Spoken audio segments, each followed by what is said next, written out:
बेखिनि खोथा आरो बिनि उनाव जोङो एमएलए इलेक्शनाबो बावला एमएलए इलेक्शननि थाखायबो जोङो बिपिएफ हान्जाया फुल मोनसे प्रिपारेसन जोङो माने खामानि मावनाय नभेम्बर खालि जालांनाय जितु जोंनि एसेम्ब्लिनिखौ माने सिफायनाय इउपिपिएलनि दैदेनगिरि आरो एबसुनि गोबां दैदेनगिरि एबसुनि फ्लेग लानानै एसेम्ब्लि सिङाव हाबनानै माखासे फरायसाफ्रा बेखौ डिपार्टमेन्टनि इएमआ अलरेडि दाख्लैबावै एसेम्ब्लियावबो फोसावखाबाय जे टेट क्वालिफाइड मास्टारफोरनि एपइन्टमेन्ट होनो थाखाय जोङो माने रेडि खालामबाय सरकार दानाया 2 दान जालांबाय आरो दिनै जोङो बाक्सा जिल्लानि सिङाव थानाय नैबे बरमानि कदमतलायाव 50,000निबो बांसिन सुबुं थुबुरमा लानानै जोङो मेल मोनसे खुंदों आरो बे हाबाफारियाव बिपिएफ हान्जाजों लोगोसे बिजेपिनि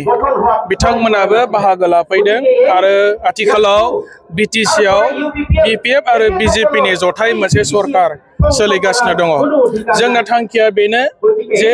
जोङो इलेक्शननि समाव रायजो राजाफोरनो गोबां खोथा होदोंमोन लाइमोनफोरनो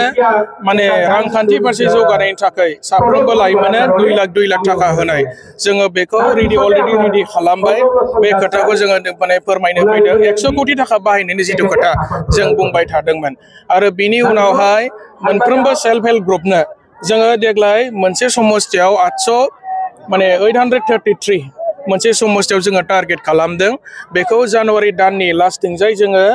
माने सेरेमनियेल डिस्ट्रिबिउशन खालामनो थाखाय जों बेखौ रेडि खालामबाय आरो बिनि उनाव जोङो नैबे आईबीएस गरिब मानसिफोरनि जितु आईबीएस पार हेड 10,000 जोङो मोनसे समस्थियावहाय 1250 1250 जोङो होनो थाखाय बेखौ रेडि खालामबाय बेखौबो सेरेमनियेल डिस्ट्रिबिउशन खालामगोन हा पाट्टा होनायनि खोथा बर' मानसिफ्राबो हादान ओनसोलाव गोबां माने रायजो जानाय दङ माने बिथांमोननो जोङो हा पाट्टा होनो होननानै खोथा होदोंमोन बेजों लोगोसे गुबुनारिफोर जायफ्रा मोनथावथाव नमसाव गोग्लैयो हानि पाट्टा मोनथावथाव बिथांमोननोबो हानि मियादि पाट्टा होनायनि खोथा आरो जानुवारि दानाव इडुकेशन डिपार्टमेन्टनि इएमआ अलरेडि दाख्लैबावै एसेम्ब्लियावबो फोसावखाबाय जे टेट क्वालिफाइड मास्टारफोरनि एपइन्टमेन्ट होनो थाखाय जोङो माने रेडि खालामबाय आरो दा बिनि अनगायैबो जोंना थांखिया बेनो जे सान्थि भाबै जोङो बिटिसिखौ जौगाहोनो नागिरदों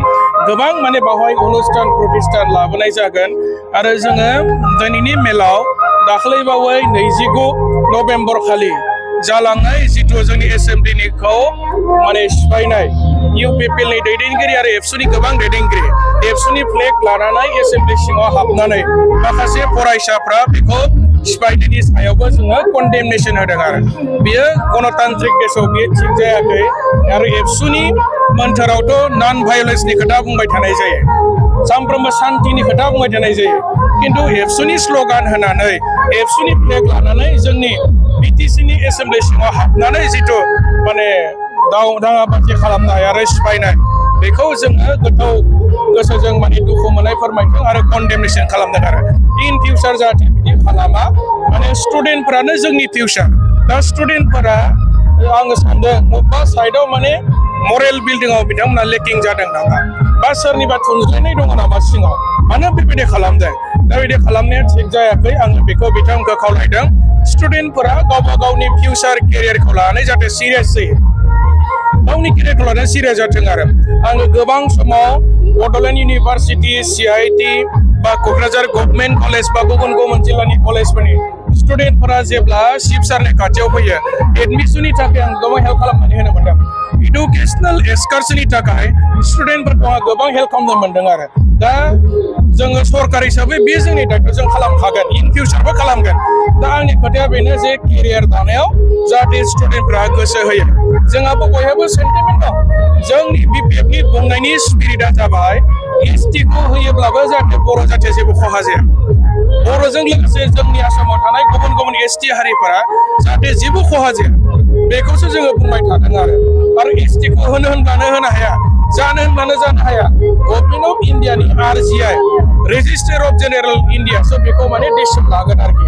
दा जों होनोबो हाया जों बेखौ होबथानोबो हाया दा बियो माने सेन्ट्रेल गभर्नमेन्टनिसो मेटार जाहैबाय दा बेनिखायनो बे खोथाखौ लानानै जोङो बयबो गोथौयै सानलायनांगोन अलरेडि इउपिपिएलनि MLA लरेन्स इस्लारि बिथाङाबो माने क्लियारिफिकेसन होबाय UG ब्रह्म बिथांमोननि सिनियर लिडार बिथांमोनाबो अलरेडि बुंबाय दा बुंसेयावबो माखासे मानसिफोरा माने नेगेटिभ मटिभेसन होनानै फेसबुकाव बिराद गाज्रि जोंनि लिडारफोरनि सायाव गाज्रि खोथा बुंबाय थानायखौ जों नुदों आरो खिन्थु बिदि खालामनाया थिग नङा आनपार्लियामेन्टारि वर्ड्स बाहायदों सोरखौबा माने मार्डार खालामगोन होननानैबो बुंदों गोबां मानसिखौ जों सिनायो जायफोरा बुंग्रा बिथांमोनाबो दैदेनगिरि खिन्थु दैदेनगिरिफोरनि जुदि मेन्टेलिटिया बेबायदि जायोबा जाथिखौलाय माबोरै दैदेननो नागिरनो माने जोंनाव माने सन्देह जायो आरोखि दा बेखिनि खोथा आरो बिनि उनाव जोङो एमएलए इलेक्शनाबो बावला एमएलए इलेक्शननि थाखायबो जोङो बिपिएफ हान्जाया फुल मोनसे प्रिपारेसन जोङो माने खामानि मावनाय दोलो हिसाबै